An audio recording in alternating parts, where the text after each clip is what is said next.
Jin, Yasop, le père de Deku. Pourquoi les pères ne sont pas présents dans une bonne partie des mangas et des animes? Les premiers mots qui nous viennent en tête en pensant au père de nos protagonistes, souvent c'est fuyant, absent, inconnu. C'est bien évidemment une raison scénaristique car ça pousse le héros à être plus autonome et il doit en plus faire face à des épreuves sans appui ou sans soutien parental et parfois même amical. Et ça rend leurs efforts et leur réussite bien plus impactantes pour le spectateur. Savoir ce passé tragique qu'ont souvent les personnages de manga et surtout dans les shonen, dans lequel c'est un thème récurrent qu'on peut voir beaucoup. Au Japon, l'absence des pères est une chose récurrente dans les familles et elle a un réel impact sur les enfants.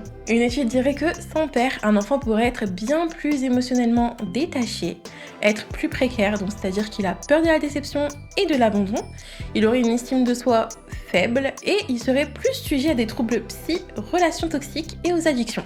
Ça fait beaucoup là, non? Bien que ces points ne s'adressent pas à tous les enfants dépourvus de père, ils permettent quand même d'éclaircir beaucoup de choses vis-à-vis de nos protagonistes préférés. On peut d'ailleurs voir beaucoup de ces facteurs chez Sanji. Peur de l'abandon, estime de soi faible et quelques petites choses qu'on pourrait appeler des addictions.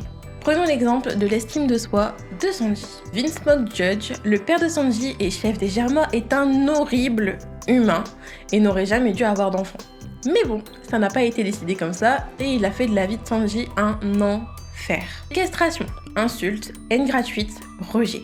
Et une enfance aussi traumatisante ne peut que laisser des traces indélébiles. Bien qu'on donne à Sanji une aisance et un charisme très voyant, lors de l'arc Whole Cake Island, là où il est forcé de partir, on voit les doutes, la peur, le réel manque de confiance du cuistot. Son estime de soi prend plusieurs coups à ce moment-là. Pudding qui ne l'aime pas, le retour de ses frères qui le détestent, ainsi que son père qui le dénigre à tout bout de champ. Sa carapace s'effrite et laisse à nouveau place à ses peurs et ses doutes. C'est d'ailleurs pour cela que le discours de Luffy est aussi mémorable. Il lui redonne de l'amour, le complimente et lui redonne confiance.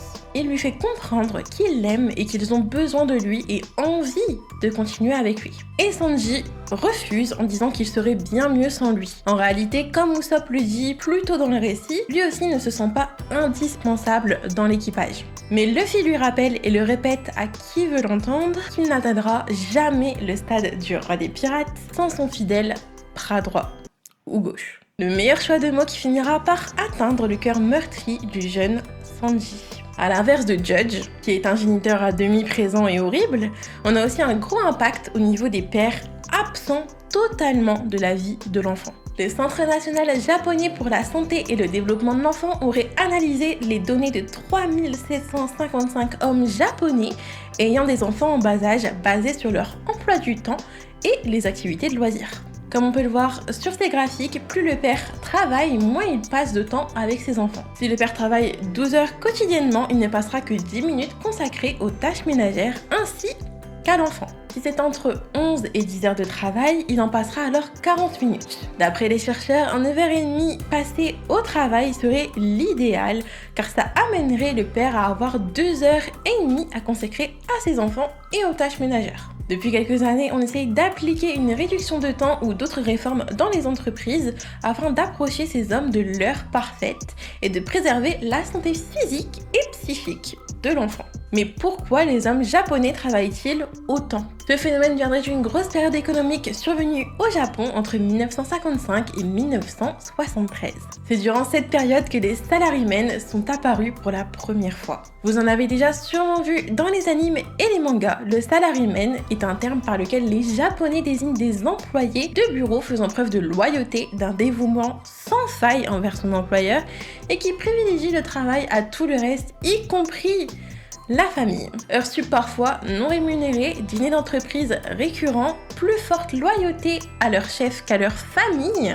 Cela amène inévitablement les salaryman à ne plus pouvoir participer à la vie de famille, jusqu'à ce que ce soit devenu normal de ne plus les voir que tôt le matin ou tard le soir. Plusieurs choses résultent de ce phénomène du salaryman. Tandis qu'en Occident, la relation père-mère prend le dessus sur la famille, au Japon, c'est celle entre l'enfant et sa mère qui est dominante. Ce lien fort montre le manque de présence du père qui pousse donc l'enfant à n'avoir que sa mère comme pilier. Ce serait d'ailleurs une des raisons qui pousserait certains jeunes japonais à devenir des hikikomori.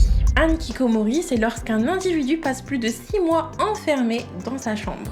On a des exemples de ce type de personnes dans certains animes comme Rudeus dans Mushoku Tensei. Bien que pour lui, sa situation a été causée par l'harcèlement qu'il recevait, il est dit que pour certains, la cause serait l'absence du père et donc le lien trop fort qu'ils ont avec leur mère. Chez certains adolescents ou jeunes adultes, ce serait la difficulté de devenir un homme et de s'engager vers des voies professionnelles ou encore amoureuses qui mettraient donc fin au lien avec leur mère. Certains parleraient même d'une régression quasi fétale représentée par la chambre, le manque d'autonomie ainsi que le besoin constant des parents. Ce phénomène de salaryman a aussi amené en 1990 les Japonais à être les pères les plus absents de la vie de leur enfant. C'est fort quand même. On peut d'ailleurs voir plein de représentations de salaryman dans les animés. Mais prenons l'exemple de Izuku Midoriya. On ne voit jamais son père, que ce soit dans son enfance ou même dans son épopée, pour devenir le meilleur héros. Aucun signe de lui, au point où je me suis déjà posé la question de s'il était encore en vie. Aucun visuel, la seule chose qu'on a, c'est un nom.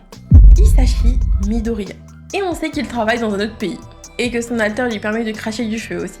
Son prénom marque encore plus son absence parce qu'il fait référence à Hisashiburi, qui veut dire littéralement « ça fait longtemps depuis qu'on s'est vu », et vous le connaissez sûrement grâce à cette scène. Mais en quoi ça affecte Deku ?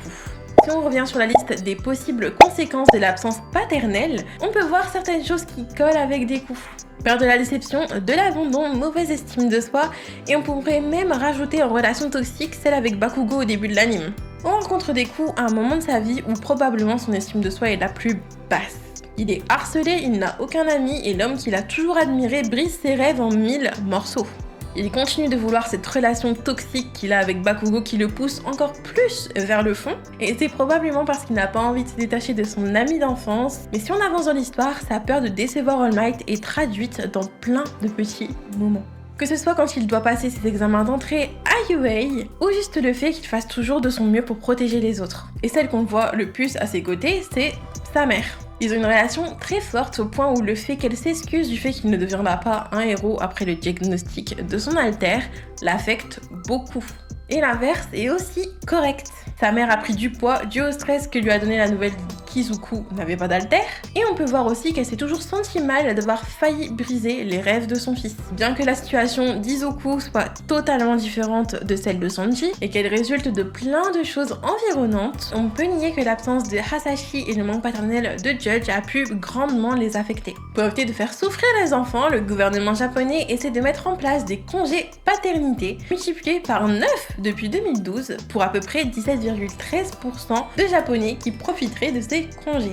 Grâce aux améliorations du train de vie des femmes, on va pas se mentir, on est encore loin de la perfection, mais bon, on prend. Et à l'égalité des genres qui prend un peu plus de place là-bas, les pères sont donc plus sollicités afin de discipliner les enfants et de stopper les déclins de la natalité.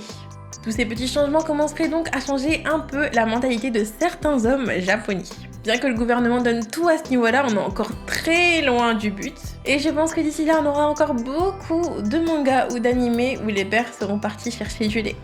Dites-moi en commentaire si vous avez d'autres exemples de personnages d'animés ou de mangas sans père et qui a du coup des petits symptômes entre guillemets. Mais en même temps, quel personnage d'animé n'est pas un peu traumatisé ? C'est ce que j'ai envie de dire aussi.